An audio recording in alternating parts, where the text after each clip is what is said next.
Hello everybody, this is the Rabbit Hedgehog, and this is the honest review and walk around of the 2014 Harley-Davidson 1200 SuperLow T. Essentially, all they did was they took the 1200 engine, shoved it into the 883 SuperLow frame, and put a couple of touring bags on the back of it. But there's also a few more changes that I'd like to point out. One of them is being that on the SuperLow 1200T is that they've added this miniature floorboard right here with heavy rubber padding on it. That way it can cut down on the vibrations from the Emulsion engine. They have also done a few things on the front end where they just added the lowering kit for the lights as well and put on the windshield, the little compact windshield already. Comes with the bike, and they also changed out the horn here. They just put the larger type horn that the big V-twins usually have. And they've extended the shift lever right there. Actually does help a lot in terms of finding neutral and things like that. And the last thing that's really different between this SuperLow and the others is this right here, and that is the Emulsion Shock that Harley-Davidson, well, that's what they at least call it. And what it is you just actually reach up here and you have one place to change your preload. So if you're carrying a passenger or some gear in your saddlebags, then all you got to do to change its preload is just go ahead and hit that until it clicks and you're good to go.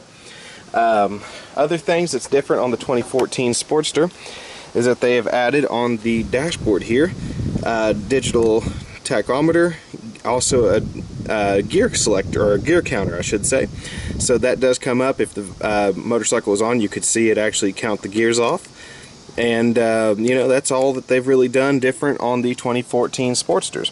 So let's go ahead and take it for a ride and get some riding impressions on it real quick. Alright, here we are on the riding portion of the Harley 2014 SuperLow 1200T. And you know, what can you say about this bike?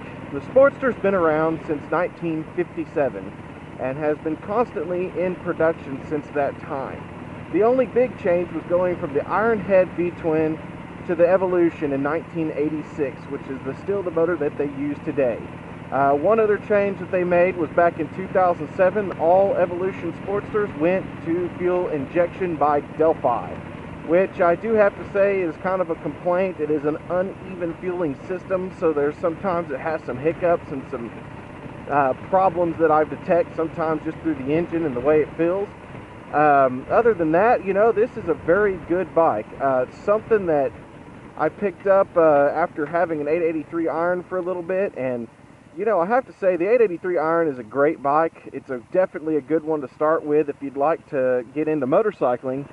But the big thing is, you know, is that if you really like a solid kick in the pants, take an iron 883 out on a bumpy road, and that 2 inches of shock travel will definitely let you know as it's using the rest of your backbone as its shock absorber.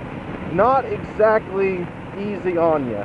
However, the SuperLow, like this one, and also the 883 SuperLow, I've actually had both or rode both.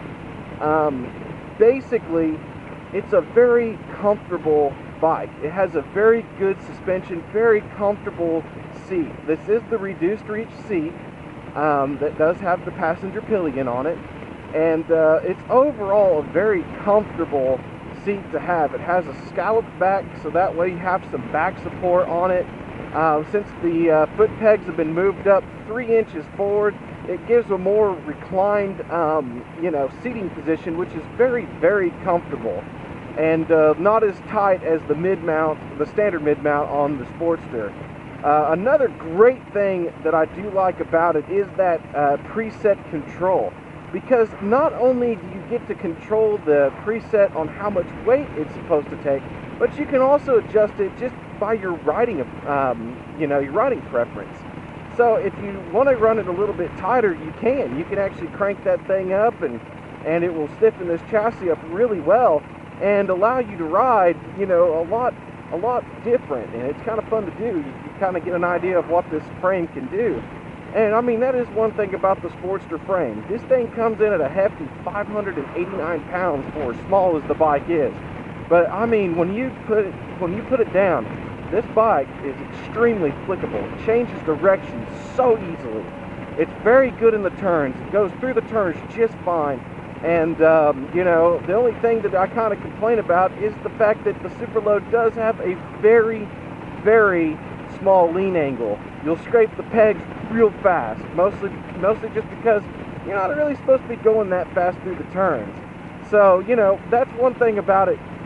Just ride it like a cruiser. Just go out, cruise, and enjoy it. And that will definitely help you out and make you not scrape those pegs up. And you know, if you treat it not like a sport bike and you treat it like a cruiser like it is, then hey, you know, you're going to enjoy it that much more, because cruising is a different attitude than having a sport bike. It's much more relaxed, much more lazy, and that's what this bike is for. It has plenty of power. The Evolution puts out about 73 foot-pounds of torque. That's what Harley claims. They don't ever put horsepower numbers on there, but you can assume, based on their other V-twins, that this motor puts out anywhere between 68 to 75 horsepower on top of that 73 foot-pounds of torque.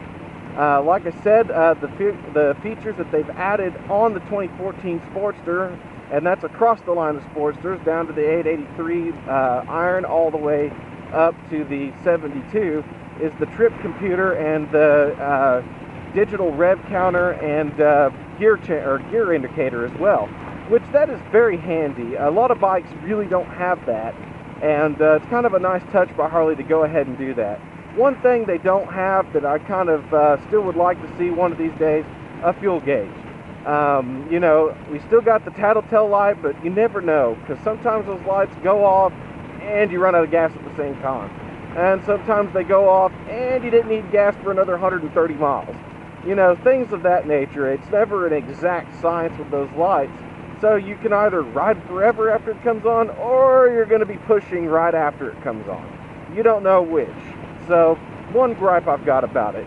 But overall, I believe that this bike does a lot of things really great when it comes to being the smallest model for touring that Harley has. It's great for around town. It's great for the country. It's very comfortable on long trips. We've been on this thing for over 2 hours at a time without a break, and you don't get tired.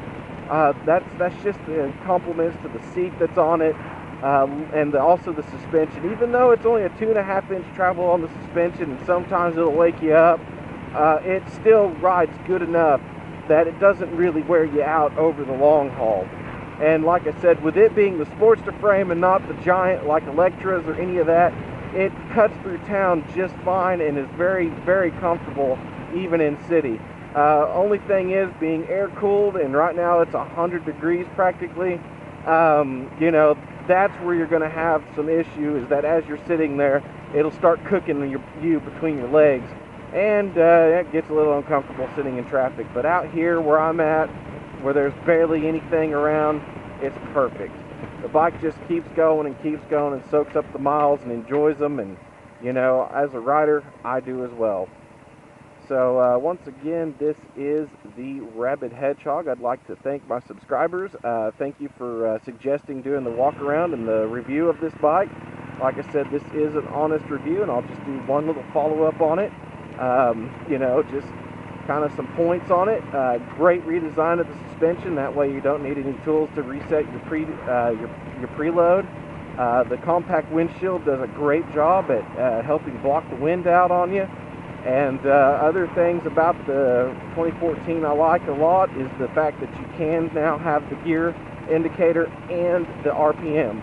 And the only things I don't like about it is the Delphi fuel injection system is not exactly consistent. And also a little bit of that spring travel, like I said, it's still not the greatest, as you can see on this broken road, but it still is not bad enough that it will annoy you to death. So anyway, everybody, have a great day. This is the Rabid Hedgehog. Keep the shiny side up. We'll see you later.